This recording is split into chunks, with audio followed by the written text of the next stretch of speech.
बात करते हैं बेटा डिकम्पोजिशन रिएक्शन की। डिकम्पोजिशन रिएक्शन में हम ऑलरेडी पढ़ चुके हैं कि क्या होता है भाई, ये हमने पिछली स्लाइड में देख लिया था कि जब रिएक्टेंट दो या दो से ज्यादा प्रोडक्ट में टूट जाए, ठीक है। तो बेटा ये रिएक्शन सबसे मेन इंपॉर्टेंट होते हैं बेटा, इस वाले पार्ट से क्वेश्चन आने की बहुत ज्यादा प्रोबेबिलिटी होती है, बहुत ज्यादा। तो बेटा इसको बिल्कुल भी ना छोड़ के जाएं, ये वेरी वेरी इंपॉर्टेंट कॉन्सेप्ट है। और सबसे मेन बात है इसके एग्जांपल्स और भी ज्यादा इंपॉर्टेंट है, क्योंकि इसके एग्जांपल्स ही घूम फिर के बैलेंसिंग में आते हैं, इसी के एग्जांपल्स में प्रेसिपिटेट भी बन जाते हैं। तो बेटा ये वाले सारे पार्ट जो है हमारी रियल लाइफ से भी इनका काफी गहरा रिलेशन है। तो बेटा इस पार्ट को गलती से भी ना छोड़ के जाएं। तो बेटा हमारी जो डीकम्पोजिशन रिएक्शन होती है वो तीन तरह की होती है बेटा, थर्मल डीकम्पोजिशन, इलेक्ट्रोलाइटिक डीकम्पोजिशन और फिर आता है बेटा हमारा फोटोलाइटिक डीकम्पोजिशन। बेटा ये जो इनके नाम है ना, यही बता रहे हैं कि रिएक्शन किसकी प्रेजेंस में हो रहे हैं। थर्मल मतलब हीट, यानी कि अगर decomposition reaction in the presence of decomposition reaction takes place, decomposition reaction takes place in presence of heat। तो बेटा इस रिएक्शन को हम क्या बोलते हैं बेटा, थर्मल डीकम्पोजिशन। अगर हमारी रिएक्शन किसकी प्रेजेंस में हो रही हो, हीट की प्रेजेंस में हो रही हो। और मैं तुम्हें बता दूं बेटा, हीट जहाँ लिखा जाता है वो इस तरह का डेल्टा का फॉर्म बनाया जाता है। और बेटा इसमें मैं यहाँ जो तुम्हें एग्जाम्पल लिखवाने वाली हूँ, मैं कोई छोटे मोटे एग्जाम्पल नहीं लिखवाने वाली हूँ बेटा, ये वाले एग्जाम्पल बहुत बहुत इंपॉर्टेंट है बेटा। इसका सबसे पहला एग्जाम्पल लेते हैं बेटा, CaCO3 calcium carbonate. Calcium carbonate को अगर हम गर्म करेंगे तो बेटा हमें क्या मिलता है, कैल्शियम ऑक्साइड प्लस कौन सी गैस रिलीज होती है बेटा, CO2 गैस रिलीज होती है। और बेटा CaO को हम क्विक लाइम भी बोलते हैं, कैल्शियम ऑक्साइड को हम क्या बोलते हैं बेटा, क्विक लाइम बोलते हैं, ठीक है। दूसरा है बेटा, हम आयरन सल्फेट को क्या करें, हम क्या करते हैं, अगर हम आयरन सल्फेट को गर्म करते हैं, किसको, या फिर मैं बोलूँ मैम ये तीन फॉर्म में पाया जाता है, फेरिक, फेरस, तो मैम कौन सा नाम होगा, तो बेटा यहाँ पे हम लिखेंगे फेरस सल्फेट। अगर हम 2FeSO4, बेटा इसकी मैं एक शॉर्ट वीडियो बना दूंगी कि किस केस में हमें फेरस यूज करना है, किस केस में हमें फेरिक यूज करना है और किस केस में हमें आयरन यूज करना है। ये डिपेंड करता है आयरन की ऑक्सीडेशन स्टेट पे। अगर हमारे आयरन की ऑक्सीडेशन स्टेट यहाँ पे +2 आएगी, तो +2 आएगी तो हम फेरस यूज करेंगे। आयरन 3 ऑक्सीडेशन स्टेट शो करता है, तो उनका मैं एक शॉर्ट वीडियो बना के डाल दूंगी बाद में, ठीक है बेटा। अगर हम आयरन सल्फेट को गर्म करते हैं, अगर हम आयरन सल्फेट को गर्म करते हैं तो बेटा हमें मिलता है Fe2O3 plus sulphur dioxide gas plus sulphur trioxide gas. क्या मिलता है, अगर हम आयरन सल्फेट को गर्म करते हैं तो हमें क्या मिलता है बेटा, फेरिक ऑक्साइड। क्या मिलता है, यहाँ पे हमें क्या मिलेगी, फेरिक ऑक्साइड। कौन सी, फेरिक ऑक्साइड। ये क्या है बेटा, फेरस सल्फेट, ठीक है। और हमें गैस कौन सी मिलेगी बेटा, SO2 और SO3। एक और इंपॉर्टेंट एग्जांपल है, थर्ड एग्जांपल, लेड नाइट्रेट को अगर हम गर्म करते हैं 2PbNO3 का होल ट्वाइस, बेटा इसे भी अगर हम गर्म करते हैं तो बेटा हमें मिलता है lead oxide PbO plus 2PbO plus 4NO2 plus O2 gas.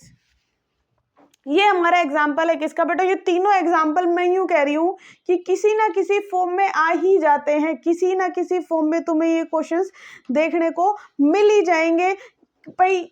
चाहे कई बार तुम्हारे केमिकल XY तरीके से रिप्रेजेंट के भी क्वेश्चन आ जाते हैं, तो बेटा उस फॉर्मेट में भी ये तीनों क्वेश्चंस कोई ना कोई आपको देखने को मिलेगा ही। मैं ये कह रही हूँ ये वेरी वेरी इंपॉर्टेंट है, ठीक है बेटा। अब बात करते हैं हम इलेक्ट्रोलाइटिक डीकम्पोजिशन की। थोड़ा सा छोटा है, ज़्यादा बड़ा नहीं है। इलेक्ट्रोलाइटिक डीकम्पोजिशन, डीकम्पोजिशन किसकी प्रेजेंस में? डीकम्पोजिशन टेक्स प्लेस, यार इलेक्ट्रोलाइटिक है, electricity takes place in the presence of electricity. किसकी प्रेजेंस में बेटा? इलेक्ट्रिसिटी की प्रेजेंस में अगर हमारी डीकम्पोजिशन होती है, इलेक्ट्रिसिटी की प्रेजेंस में। और इसका जो सबसे फेमस एग्जांपल है कि बेटा अगर हम वाटर का इलेक्ट्रोलाइटिक डीकम्पोजिशन करवा दें, मतलब क्या है, पानी के अंदर से सीधी इलेक्ट्रिसिटी पास करवा दें तो तुम्हें हाइड्रोजन गैस और ऑक्सीजन गैस मिल जाती है। सबसे फेमस एग्जांपल है वाटर,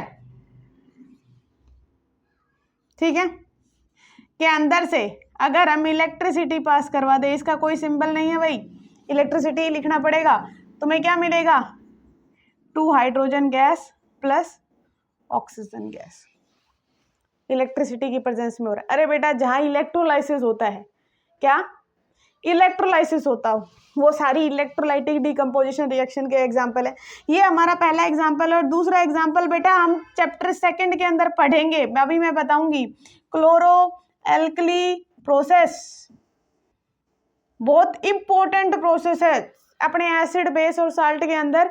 किस तरीके से हम सोडियम हाइड्रोक्साइड कॉमन साल्ट से किस तरीके से हम सोडियम हाइड्रोक्साइड, हाइड्रोजन गैस और क्लोरीन गैस बनाते हैं, उस प्रोसेस को बोलते हैं हम क्लोरो एल्कली प्रोसेस। बेटा वो क्लोरो एल्कली प्रोसेस भी इनडायरेक्टली इलेक्ट्रोलाइटिक डीकम्पोजिशन है, और वो भी किसकी प्रेजेंस में होता है बेटा? इलेक्ट्रिसिटी की प्रेजेंस में होता है। और उसकी रिएक्शन होती है बेटा 2NaCl, Bryan water. Bryan water है, जब पानी के अंदर हम नमक मिला देते हैं तो हमारा जो सॉल्यूशन तैयार होता है वो क्या तैयार होता है बेटा? ब्राइन वाटर तैयार होता है। 2NaCl plus 2H2O gives 2NaOH plus hydrogen gas plus Cl2 gas. बेटा इस प्रोसेस से हमें हमारे बहुत इंपॉर्टेंट प्रोडक्ट मिलते हैं, सोडियम हाइड्रोक्साइड, हाइड्रोजन गैस और क्लोरीन गैस। सेम ये की ये रिएक्शन मैं तुम्हें 2nd चैप्टर में भी पढ़ाने वाली हूँ। और बेटा लास्ट आता है हमारा फोटोलाइटिक डीकम्पोजिशन, जहाँ रिएक्शन तो होगी लेकिन किसकी प्रेजेंस में होगी? सनलाइट की प्रेजेंस में होगी। डीकम्पोजिशन किसकी प्रेजेंस में? इन द प्रेजेंस ऑफ सनलाइट। किसकी प्रेजेंस में होगी बेटा? सनलाइट की प्रेजेंस में होगी। तो क्या होगा हमारा फोटोलाइटिक डीकम्पोजिशन? सिल्वर ब्रोमाइड और सिल्वर क्लोराइड से हमें सिल्वर और ब्रोमीन गैस और क्लोरीन गैस बनना, इसी का एग्जाम्पल है। और जहाँ सनलाइट हो उसको हम Hµ से डिनोट करते हैं। सिल्वर ब्रोमाइड 2AgBr, क्या है ये? सिल्वर ब्रोमाइड कि जब हम रिएक्शन करवाते हैं किससे? हमारे सनलाइट से, राइट। तो हमें क्या मिलता है? 2Ag प्लस कौन सी गैस मिलती है? Br2 गैस, ठीक है। उसके बाद हमारा इसी तरीके से 2AgCl Hµ की प्रेजेंस में क्या मिलता है बेटा? 2Ag plus Cl2 gas. बेटा इस वाले पार्ट की एप्लीकेशन बहुत ज़्यादा पूछी जाती है अपने एक्सरे वगैरह में, ये रेडिएशंस की फॉर्म में जहाँ जो कोई चीज़ देखी जा रही है जनरली वही इनके एग्जांपल्स हैं, राइट। तो बेटा आई थिंक डीकम्पोजिशन रिएक्शन तुम्हें पूरी तरीके से समझ में आ गई होगी। 3 तरह की होती है, कौन कौन सी होती है उनका पूरा फॉर्मेट समझ में आ गया होगा। उसके बाद नेक्स्ट हमारी आती है बेटा डिस्प्लेसमेंट रिएक्शन, वो भी हम अभी करने वाले हैं। एक बार इसका स्क्रीनशॉट ले लो।